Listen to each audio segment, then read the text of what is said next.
Welcome, students, American Public University System. Welcome back, HCAD 520, and welcome to week one. Introduction to Ethics in Healthcare.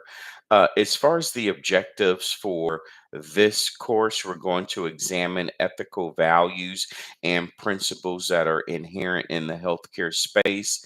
You'll have an opportunity to analyze the administrator slash manager slash executive roles in preventing and managing legal and ethical issues within those healthcare organizations and health systems, and the learning objectives. Excuse me. For this module and for this week, you're going to explain what is ethics and why are ethics important in its application and ethical dilemmas, and you will understand the relevant ethical theories and principles. So there is a requirement for your welcome discussion, and that serves as your official entry in the course. Your welcome discussion must be at least 250 words, and it needs to be submitted by 11:59 Eastern on the first week of the course.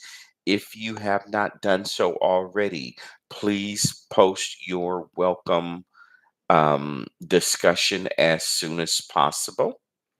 It does serve as your enrollment in the course. Students who do not post the discussion before the deadline will automatically be dropped from the course, and there is no exception for that requirement. So, again, if you haven't done that already, please do that now. Regarding the reading in week one, we've got some really good reading for you. We've got the Hippocratic Oath and the principles of medical ethics. These really laid the foundation of Western medicine and the way that we practice medicine, particularly here in the United States. Although the oath itself goes back past the ancient Greeks and ancient Romans, back to the days of the ancient Egyptian.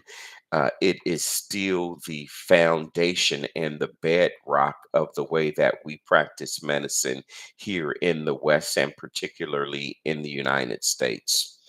Um, I think you're going to find the reading called Defending the Four Principled Approaches as a good and basic medical practice and therefore good medical ethics. All of this reading really lays the foundation for what you want to begin to establish as your paradigm going forward in this course, and particularly beyond when you're out there in the healthcare space making those decisions. Couple other readings. Can one do good medical ethics without principles? You'll look at the principles of bioethics, balancing magnificence and autonomy, which are bedrocks, again, when it comes to medical ethics. And then finally, there is a video called What is Ethics? Something I always recommend to students, and I'll go ahead and do that right now. Very important to do the reading. And I like to advocate for you to read every word of every uh, book, chapter, peer review article, journal.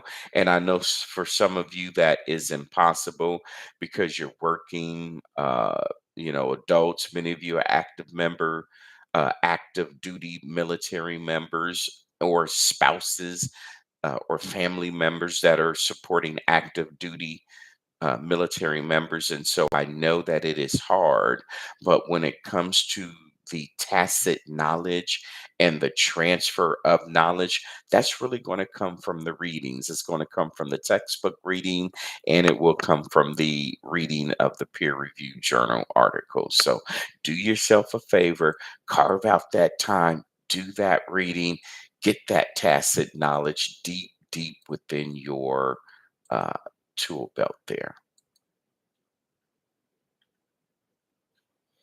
As far as the week one discussion board prompt, uh, the week one prompt will be the four principles of medical ethics. And in that discussion, you're going to explain what ethics are and why ethics are important in the healthcare setting. Furthermore, you're going to look at those four principles of medical ethics, beneficent, justice, autonomy, and non malfeasance. You're going to describe each of these principles and provide examples of how each of them can be applied in the healthcare setting. And then you're going to select the principle that most resonates with you or the one that you think is most important. And then you're going to defend your selection of that. I do want to remind you, because you are in an academic environment, very important that you support your argument, you support your position, your analysis, your critique, your research, whatever it is that we're doing in that particular week.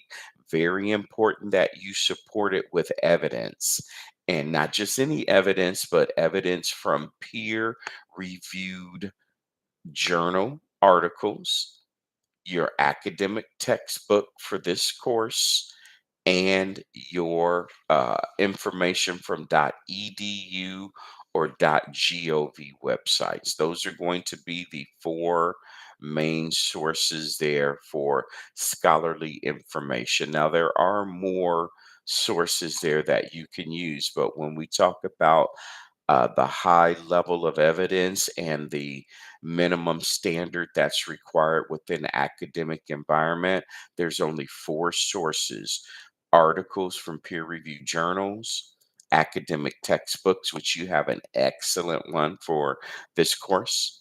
Any information coming from a .gov, because that comes directly from the federal government, and any information that comes from a .edu. Okay, I think that's it for week one. I look forward to reading your introductions, and I look forward to participating with you throughout this week. Have a great week. Please reach out to me if you need me.